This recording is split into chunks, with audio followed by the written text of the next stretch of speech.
अस्सलामुअलैकुम। आप हमारा यूट्यूब एंड फेसबुक चैनल देख रहे हैं समर टिप्स। मैं हूं डॉक्टर समर अब्बास, आज एक नई वीडियो के साथ हाजिर हूं। तो दोस्तों, आज की जो हमारी वीडियो का टॉपिक है वो है गुर्दे में पथरी का इलाज। क्योंकि बहुत सारे लोग ऐसे होते हैं जिनके गुर्दे में पथरी हो जाती है और वो बहुत ज़्यादा परेशान होती हैं। इसमें दर्द बहुत ज़्यादा होता है, तकलीफ़ ज़्यादा होती है, मुख्तलिफ मुआलिज के पास जाते हैं, ऑपरेशन तक बात जा पहुँचती है और उनको ऑपरेट करवाना पड़ता है। लेकिन बाज़ औक़ात गुर्दे में बाज़ दफ़ा दोबारा दोबारा यानी कि ये जो है पथरी बनती रहती है और इस वजह से लोग बहुत ज़्यादा परेशान होते हैं। आज मैं आपको एक मतलब हर्बल जो इलाज बताने वाला हूँ, क्या ही बात है उसके। हर्बल लेज़र भी उसे कह सकते हैं, इतना जल्दी आरामदेह, मतलब आपकी जो पथरी है पिघल कर आहिस्ता आहिस्ता 7 से 15 दिन के अंदर अंदर बिल्कुल ख़त्म हो जाएगी। तो चलते हैं वीडियो की तरफ। वीडियो शुरू करने से पहले अगर आपको ये वीडियो अच्छी लगे तो आपने सब्सक्राइब करना है चैनल को और साथ में लगे हुए बेल के आइकन को ज़रूर दबाना है ताकि नई आने वाली वीडियो जल्द से जल्द आप तक पहुंच सके।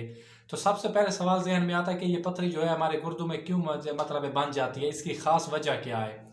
सबसे पहले मैं बात करूं कि हमारे जो हम चीज़ें खाते हैं या फूड्स खाते हैं, सब्जियां खाते हैं, मतलब जैसे पालक हो गई, भिंडी हो गई, कीवी हो गया, बादाम हो गया, तो इसमें ना एक होता है कैल्शियम ऑक्सोलेट का नाम का एक ना केमिकल होता है जो कि हमारे गुर्दों में पथरी का सबब बनता है। क्या करता है? पथरी का सबब बनता है, उसकी वजह से ना ये पथरी मतलब है ना हमारे गुर्दों में बन जाती है। और ये मतलब एक मतलब ऑपरेशन करवा के या एक दफ़ा निकालने के बाद ये दोबारा भी बन सकती है, लेकिन बहुत ही कम तादाद में।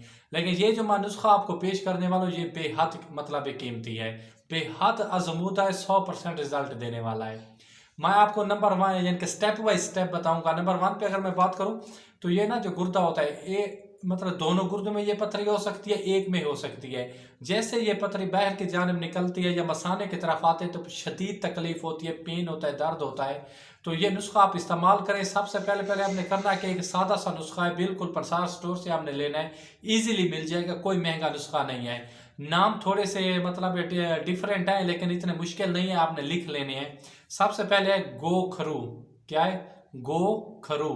आपने ये कितना लेना है? 30 ग्राम। और इसके बाद अगर मैं बात करूं सरफूका, क्या चीज़ है? सरफूका, ये आपने लेना है 20 ग्राम। और इसके साथ है सोया, 10 ग्राम ले लेना है। इसके बाद खरबूजे का जो बीज होता है वो लेना है 10 ग्राम। और इसके साथ आखिरी चीज़ लेना है राई दाना, वो भी 10 ग्राम लेना है। ये कितनी चीज़ें हो गई? 5 चीज़ें हो गई। फिर दोबारा बता रहा हूँ, गोखरू, सरफूका, खरबूजे के बीज और इसके साथ सोया और इसके साथ जो आखिरी है राई दाना। आपने करना क्या है कि इन तमाम चीज़ों का अच्छी तरह पाउडर बना लेना है। क्या करना है? तमाम चीज़ों का पाउडर अच्छी तरह बना लेना है, बिल्कुल सफ़ूफ की शक्ल में ये आ जाएं। और जो इसका तरीका इस्तेमाल है और कौन से लोग इस्तेमाल कर सकते हैं, कौन से लोग नहीं इस्तेमाल कर सकते और कौन से टाइम पे इसको इस्तेमाल करना है और किसके साथ।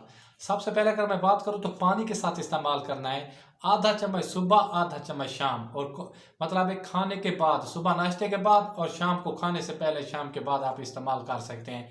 7 दिन के बाद आपको महसूस होगा कि हमारे जिस्म या यूरन से पथरी बाहर जा रही है, निकल रही है। आपको तकलीफ भी होगी थोड़ी बहुत और मतलब थोड़ा बहुत दर्द भी होगा और महसूस होगा कि पथरी बाहर की जानब जा रही है।